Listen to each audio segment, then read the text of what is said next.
эта вилка лежит не под тем углом. Я раскладываю носки по цветам спектра.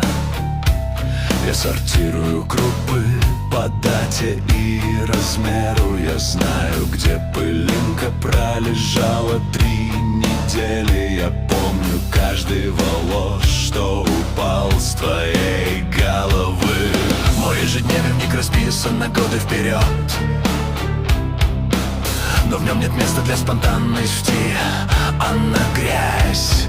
Я мог бы полюбить, но сначала проверю, есть ли у тебя дома стерилизация ножниц. Я